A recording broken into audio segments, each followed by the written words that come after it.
अभी हाल ही में चुनावी बॉन्ड का मुद्दा बहुत ज़्यादा छाया रहा। आने वाले परीक्षाओं में इससे संबंधित प्रश्न आ सकते हैं, चाहे वो किसी भी प्रकार की परीक्षाएं हो। तो आइए देखते हैं आज के करंट अफेयर्स। और करंट अफेयर्स में जानने का ऐसे ही सभी प्रश्नों को जो आपके आने वाले परीक्षाओं के लिए बहुत ही महत्वपूर्ण है।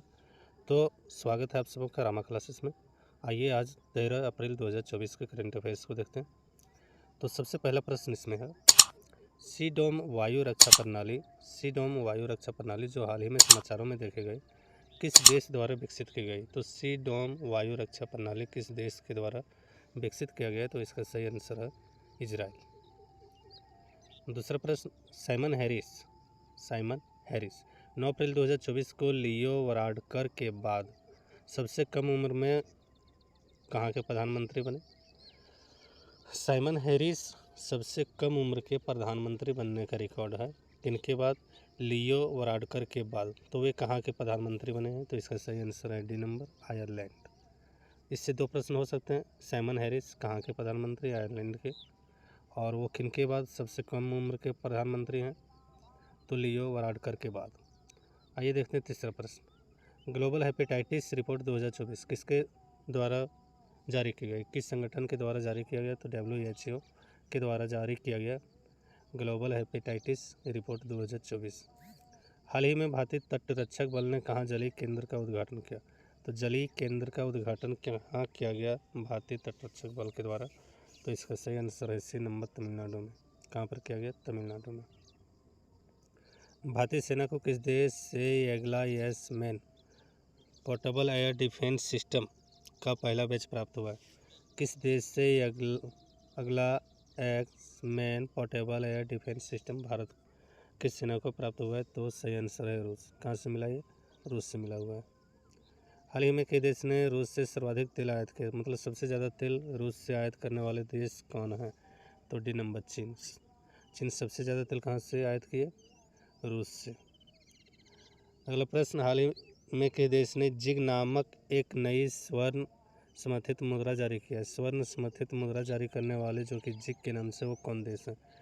तो सही आंसर है जिम्बाब्वे। जिम्बाब्वे ने स्वर्ण समर्थित मुद्रा जारी किया है जिग के नाम से। अगला प्रश्न है, परमाणु ऊर्जा आयोग AEC के अनुसार भारत का लक्ष्य किस वर्ष तक अपने परमाणु ऊर्जा उत्पादन को 1 लाख मेगावाट तक बढ़ाने का है? तो 1 लाख मेगावाट तक बढ़ाने के लिए कब तक सोचें भारत? तो इसका सही आंसर है डी नंबर, 2047 तक भारत परमाणु ऊर्जा का उत्पादन 1 लाख मेगावाट तक बढ़ा लेंगे। अगला प्रश्न, आइसलैंड के विदेश मंत्री बजरनी बेनेडिक्टसन को देश के अगले प्रधानमंत्री के रूप में चुना गया। तो आइसलैंड की राजधानी कहाँ है? आइसलैंड की राजधानी कहाँ है? तो रिकजैविक। आइसलैंड की राजधानी रिकजैविक। देखिए कौन कौन प्रश्न बन रहे हैं। आयरलैंड के नए विदेश मंत्री कौन है? बजरनी बेनेडिक्टसन थे और उसे अगले प्रधानमंत्री के रूप में चुना गया। तो आइसलैंड के नए प्रधानमंत्री बजरनी बेनेडिक्टसन और वहाँ की राजधानी रिकजैविक। अगला प्रश्न, पेरिस ओलंपिक में एथलेटिक्स में स्वर्ण पदक विजेताओं को विश्व एथलेटिक्स कितने अमेरिकी डॉलर से सम्मानित करेगा? जो पेरिस ओलंपिक में एथलेटिक्स में स्वर्ण पदक जीते हैं उनको कितना अमेरिकी डॉलर मिलेगा? तो इसका सही आंसर है डी नंबर, 50,000 अमेरिकी डॉलर। आपको कमेंट में 50,000 अमेरिकी डॉलर का इंडियन रुपया में कितना वैल्यू होगा वो बतानी। अगला प्रश्न, हाल ही में किस मिशन के लिए इसरो टीम को प्रतिष्ठित जॉन एल जैक स्विगट जूनियर पुरस्कार से सम्मानित किया गया? तो इसका सही नंबर है डी, चंद्रयान 3 मिशन के लिए इसरो टीम को सम्मानित किया गया जॉन एल जैक स्विगट जूनियर पुरस्कार से। किस लिए? चंद्रयान 3 मिशन के लिए। सर्वोच्च न्यायालय द्वारा पुट्टास्वामी बनाम भारत संघ मामले में निजता के अधिकार को अनुच्छेद 21 के तहत मौलिक अधिकार घोषित किया गया था। तो ये किस वर्ष हुआ था? पुट्टास्वामी बनाम भारत संघ के मामले में निजता का अधिकार अनुच्छेद 21 के तहत कब घोषित किया गया, जो कि हमारे मौलिक अधिकार का एक अंग बन रहे हैं? तो ये 12 का जो है सो सी नंबर सही है, वर्ष 2017 में।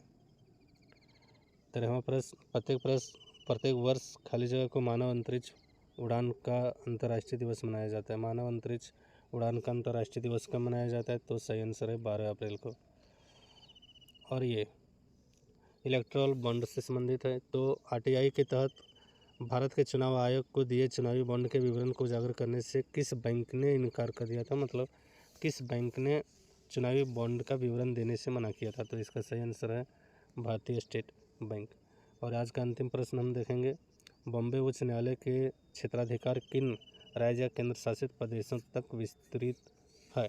तो इसका सही आंसर है बम्बई का महाराष्ट्र में है भी है, दादर और नगर हवेली का भी है, गोवा और दमन दीव का भी है। तो इस तरह से उपरोक्त भी सही आंसर होगा। उम्मीद है आप सबों का ये आज का करंट अफेयर्स का कंटेंट पसंद आएगी। धन्यवाद।